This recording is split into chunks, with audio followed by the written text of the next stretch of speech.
So this is Brittany. We're doing a little fun interview. The first question is, what is autoimmune disorder for your thyroid called Hashimoto's, as you've kind of learned about it? What is it? Yeah.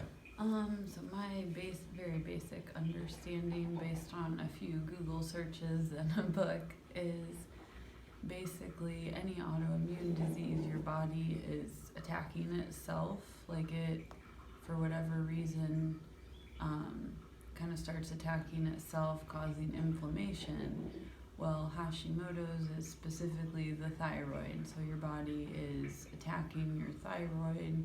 It sees it as an invader, and so it's different than just having an underactive or overactive thyroid because it's an autoimmune disease. So my understanding, and this is something I want to understand better, but I think within Hashimoto's, it can fluctuate between hyper and hypothyroid, and that's why sometimes you'll have to adjust medication, or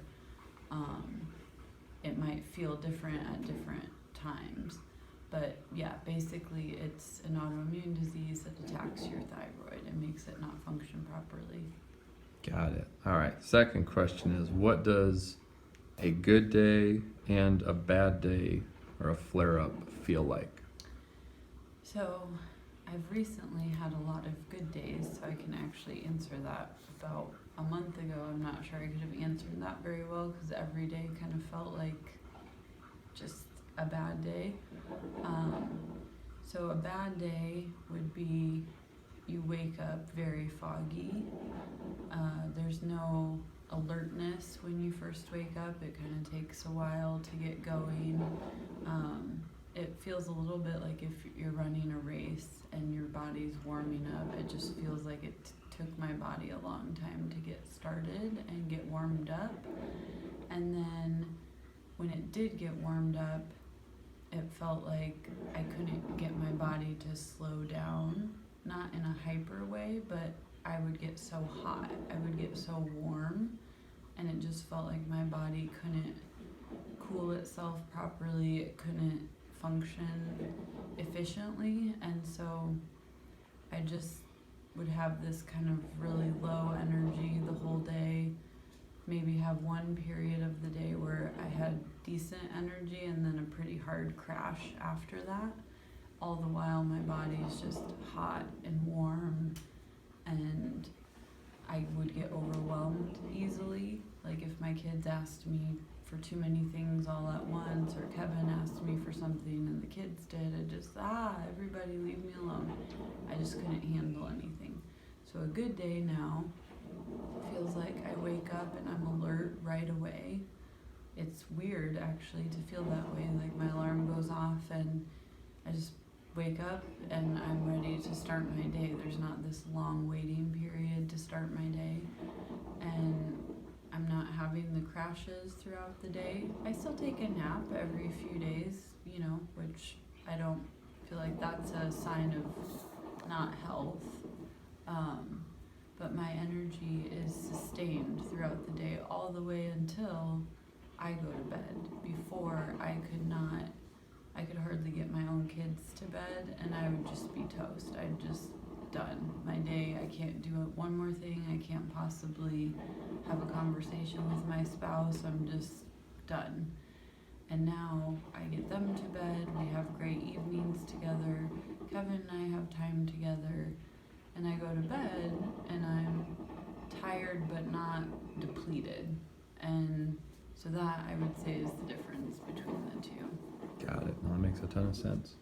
So of all the different levers that you can pull to try and manage it, from exercise, sleep, alcohol, diet, etc. We'll talk more about the dose next, but what do you feel like have been the biggest levers you've pulled and kind of some of their impact? So what I would tell someone if they're dealing with something similar, I think the biggest brake lever you should pull is exercise. Just no exercise to start.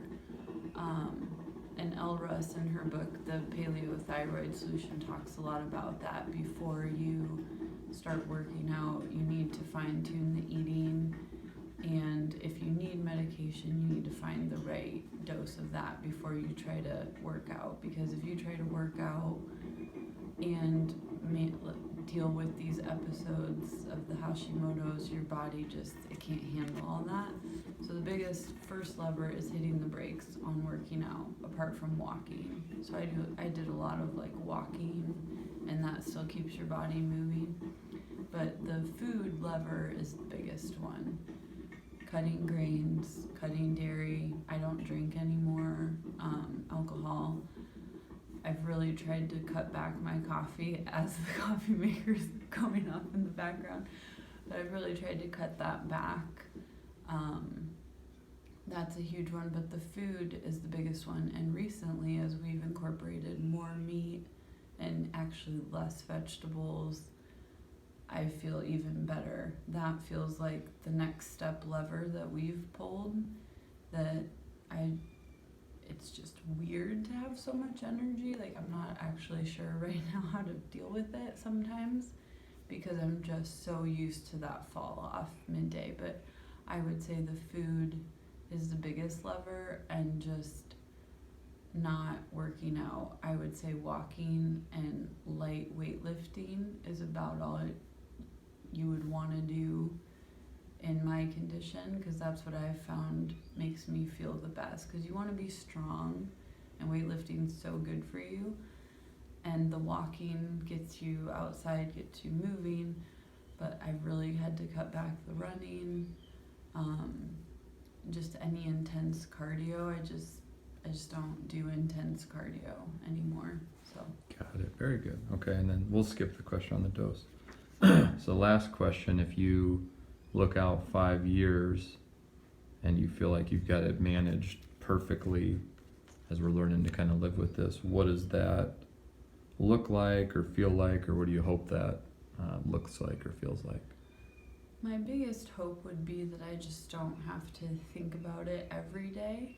You know, I think anyone who has some sort of chronic issue would say, I just love when I go several days without thinking about it. And that's what I'm hopeful for, is just having days where I don't even have to think about it. The food's automatic, the movement is automatic, just it's a part of my life, but it's not the focal point of my life, because for the last 2 years it's felt like I have to start each day thinking about it, and how am I going to deal with it? Is today going to be a good day or a bad day? And that's just not a fun way to live. And so I'm excited to find ways of eating, ways of movement that make it so I don't have to think about it every day. Love it. Well, thanks for doing that. That's all the questions I have. Thank you. You're pretty on camera. Thank you.